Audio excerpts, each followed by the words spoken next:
Hey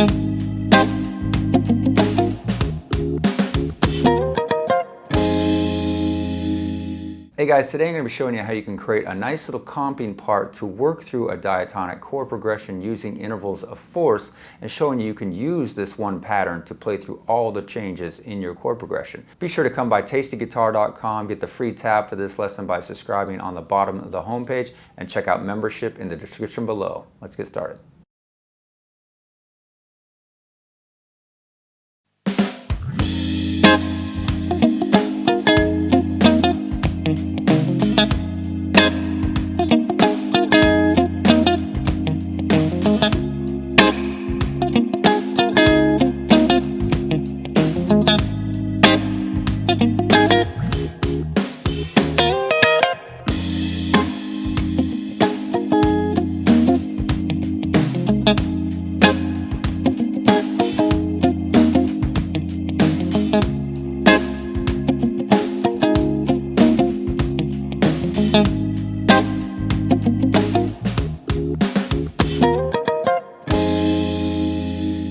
Alright guys, let's go ahead and break down this first rhythm here. Now this is in the key of A flat, but I'm starting on an F minor chord, then moving to a D flat major 7, and then an A flat major 7, and then a 5 chord at the end, which is basically D flat over E flat, or you can think of this as E flat 7 sus. Now one thing you might have noticed with this example is it's a compilation of two different parts, but both parts are pretty much heavily palm muted. But the difference being, in the first pass through I used more alternate picking, that is downstrokes followed by upstrokes, and that gives you kind of a brighter sound. And in the second pass through was all downstrokes, which kind of gives you a darker, kind of more laid back in the mix type of feel. Now because all of the chords in this chord progression fit within the key of A flat major, basically I have a 6 chord, the 4 chord, 1, followed by a 5 chord. Because all these chords fit within the key of A flat major, I can use the A flat major scale harmonized in fourths pretty much anywhere on the neck. So, you know, any fourths that I'm using are coming right out of A flat major.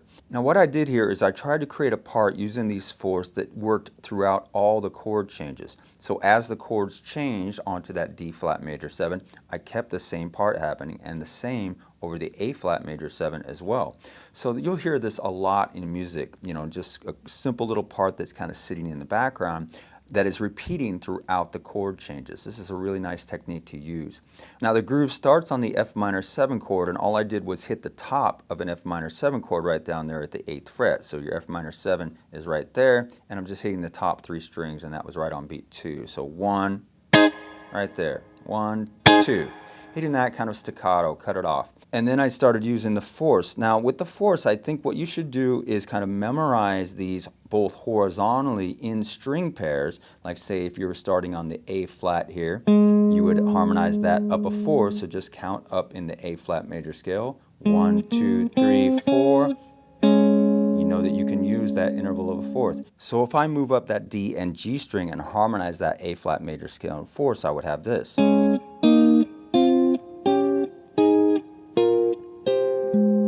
Okay, now once you have done that work on all string pairs, then you need to see how those pairs stack up vertically.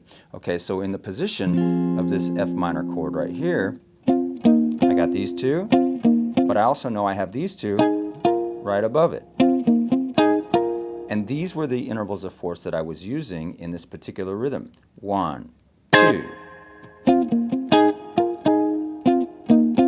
Right there, because it works really well over that F minor chord.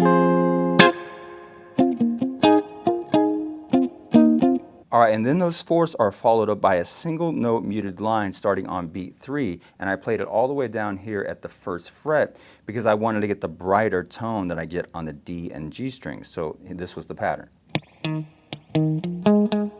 Dead string, a dead D string, E flat note, dead string again, the E flat to F, and then the A flat twice. All right, so here's that part. 1,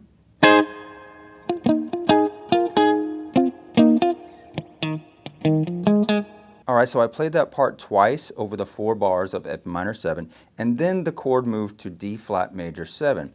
So right here. Now what you should do is take a look at how this part lines up with the root of D flat major 7 so you can understand where those fourths are relative to the 4 chord.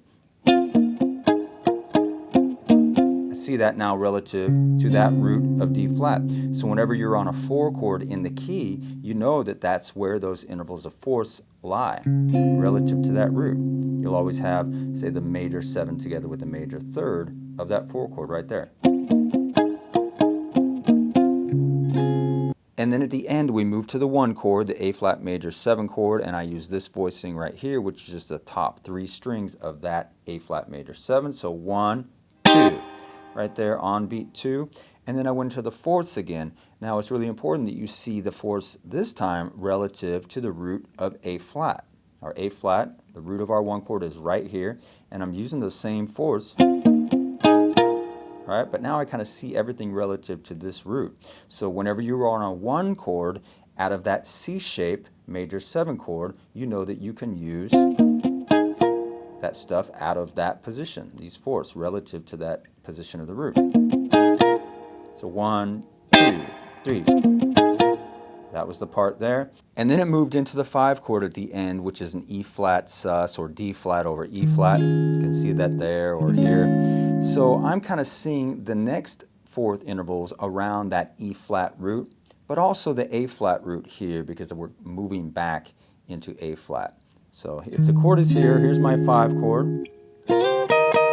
There's my fourths.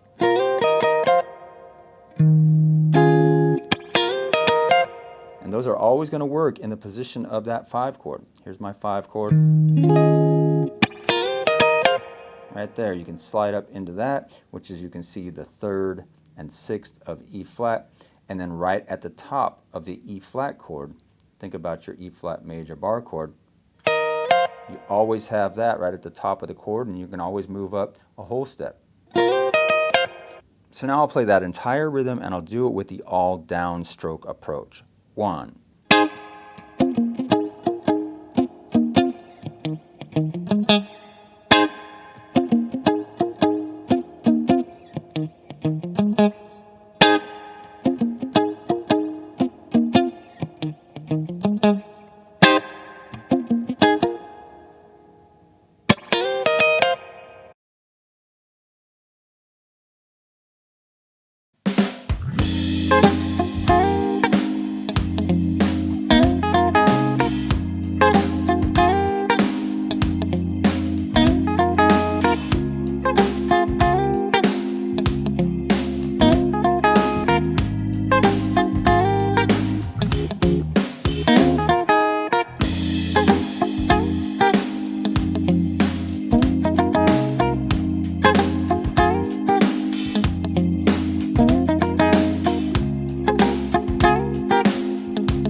A lot of times you will hear these intervals of fourths being used in combination with other double stops, such as thirds. And that's what I used in this next example. We are playing over the same chord progression, the F minor, D flat major 7, A flat major 7 to the E flat 7 sus.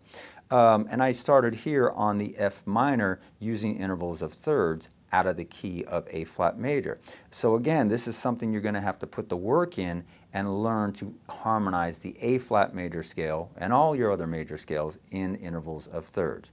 Okay, so I started right here,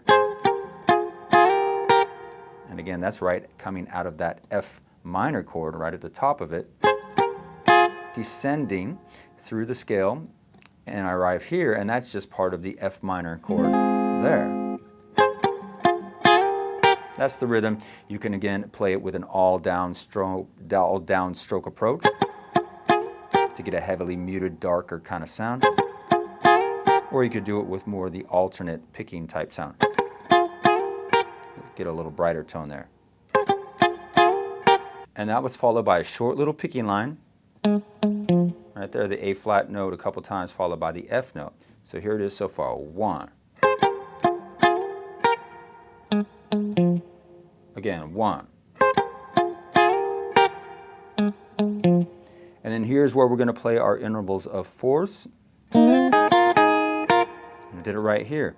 Now I'm seeing this kind of relative to the F minor chord right here, or the F root right there, or you could see this kind of relative to your F minor pentatonic scale as well, because these just kind of fit right in that pattern. And I played this pattern twice over that F minor 7 chord. 1.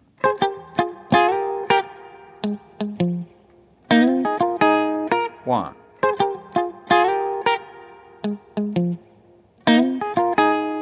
And then the chord changes to the D flat major 7 chord, and I keep the same pattern moving through that. And if you look at it, you can kind of see that, right, those first two notes are the 5th and major 7 of the D flat. And it's also moving down to the top two notes of the D flat major 7 chord there. So it works over both chords. 1.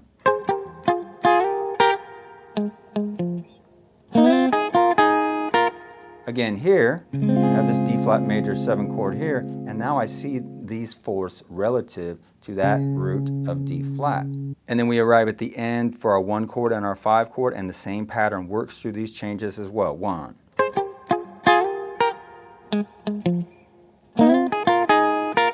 So I see these intervals of fourths kind of relative to my A flat major 7 chord right there, and I know that, you know, when I have that, these intervals of fourths are always going to work. Right on the top of the chord, and starting here with the 2nd and the 5th, sliding up to the 3rd and 6th of A flat. So you definitely need to memorize these little things and see where they live relative to the roots of your chords. All right. Here and on the top. So here it is again, all together from the beginning. 1.